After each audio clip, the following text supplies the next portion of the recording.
Hi, welcome to the Pioneer Spotlight. I'm Josh Krupp. Each week here on the Spotlight in the Center for Media Innovation Studios, we feature a Point Park Pioneer athlete, team, or coach. This week, we're joined by head men's basketball coach, Gabe Bubon. Gabe, thanks for coming on. Josh, thanks for having me. So let's go back to last weekend. The Pioneers pulled off a historic upset against the number 7 team in the country, IU East, in a big conference game.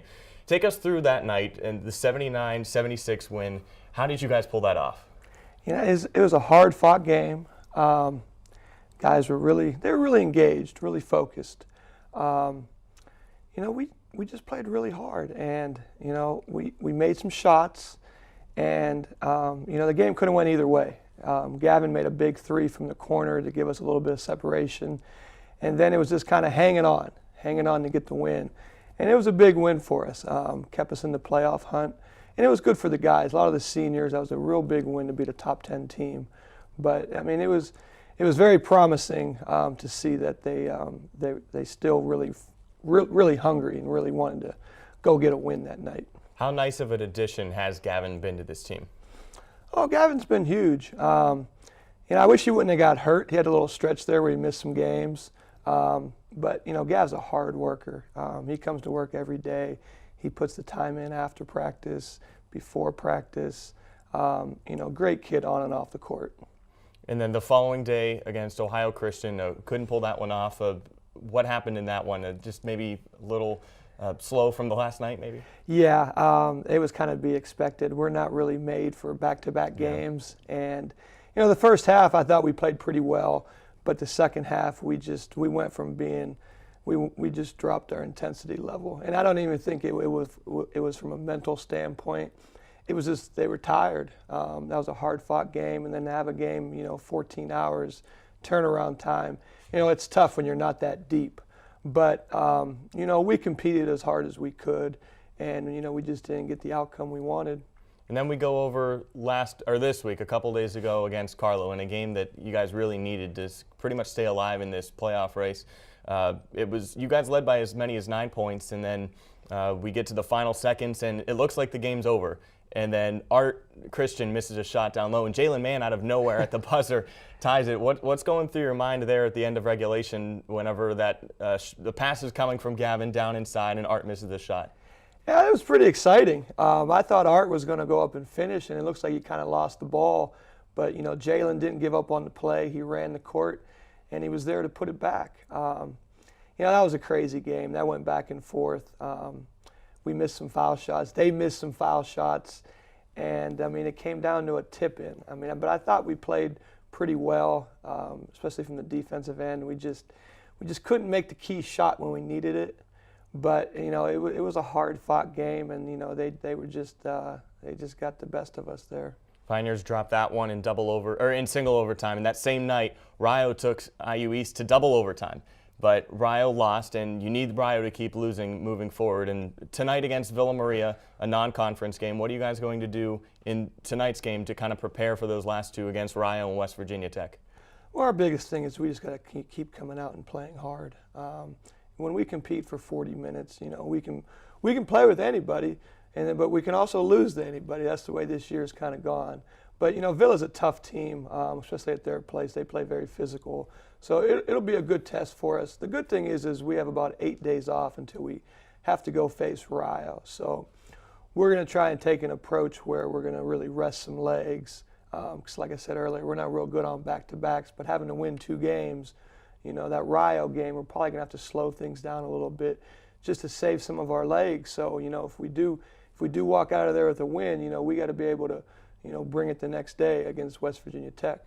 And you are down a few legs because of different circumstances on the team. How have you been able to overcome losing some top guys and still remaining competitive? Each day it's just something different, it seems. But, we got a good group of guys that work hard. And, like we always say, Coach Tomlin from the Steelers says it best, next man up. And we've been doing that all year.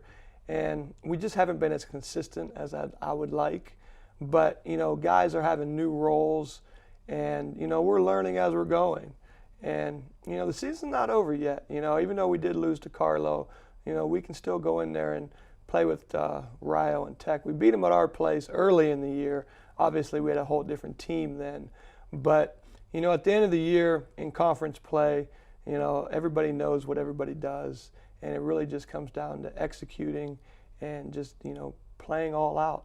And this your first year as the official head coach in the interim position. How has that transition been for you this season?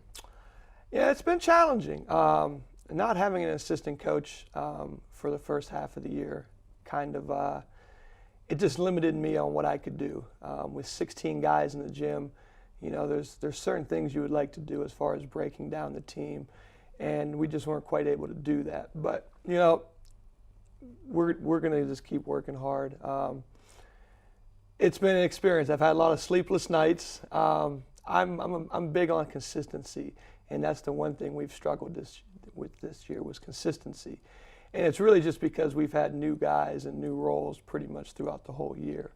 But I wouldn't trade it for the world. I mean, it's been a great learning experience. I've learned a lot about myself.